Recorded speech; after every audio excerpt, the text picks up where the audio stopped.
Une nouvelle jurisprudence est née à Perpignan. Désormais, un président d'université peut faire interner un enseignant-chercheur jugé bizarre. Et plus généralement donc, de fait, un patron peut ainsi se débarrasser d'un employé jugé lui-même bizarre. Il suffira de dire qu'il a des troubles du comportement, de trouver des témoignages à l'origine de signalements et de le faire interner en psychiatrie. Mais si le tribunal considère en même temps que mon internement était illégal, il estime dans le même temps les indemnités à 5 000 €.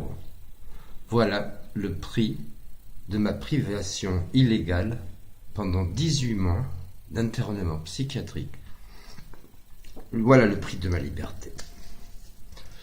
Moi, voilà ce qu'il m'en a coûté. 18 000 € de loyer prélevé pour une maison que je ne pouvais pas occuper, mais je ne pouvais pas résilier le bail.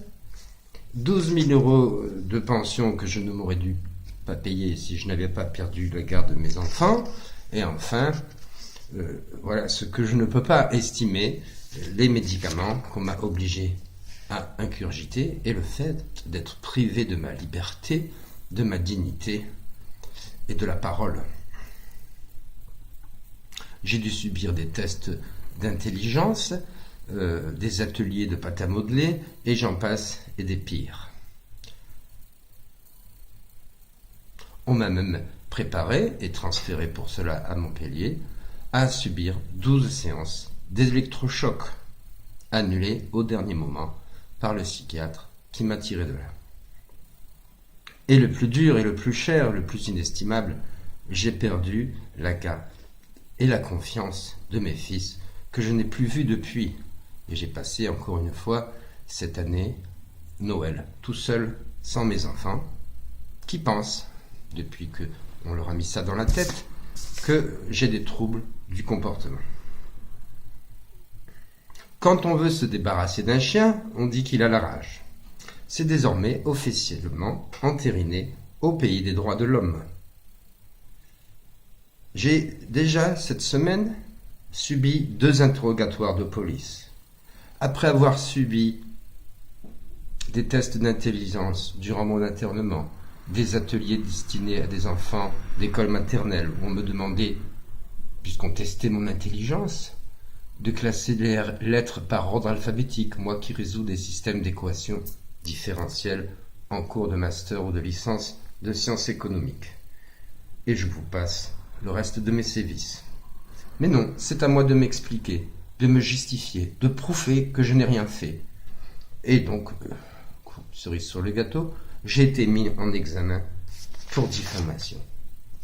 Mais quel est mon crime?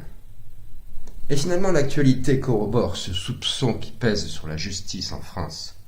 Cahuzac est condamné et il est puni, condamné à faire de la prison. Il n'est pas en prison. Bernard Tapie obtient des millions d'euros parce qu'il estime qu'il a été bafoué dans son honneur, par l'entremise de Madame Christine Lagarde, reconnue coupable, mais pas punie. Et à mon niveau, mon internement est bien reconnu illégal. On ne peut pas interner par principe de précaution quelqu'un. Ma liberté, ma perte de liberté, de dignité est estimée à 5 000 €, 18 mois, plus de 900 jours. Mais celui qui en est le seul responsable et que je ne connais même pas, que je n'avais jamais vu, est blanchi.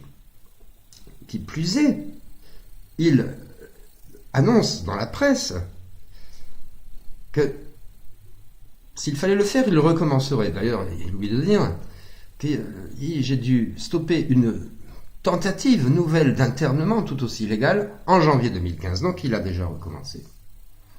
En se cachant cette fois-ci derrière la direction de l'IAE, mais qui est une composante de l'université. Par rapport à ces faits que j'ai subis et qui sont un crime d'une gravité qui ont bouleversé définitivement ma vie, qui m'ont mis dans une situation de surendettement, sous le coup d'une procédure d'expulsion et qui ont détruit ma vie familiale et professionnelle. Le silence des syndicats est assourdissant. Il est vrai que ce ne sont pas les retraites, le temps de travail ou les salaires qui sont en jeu ici.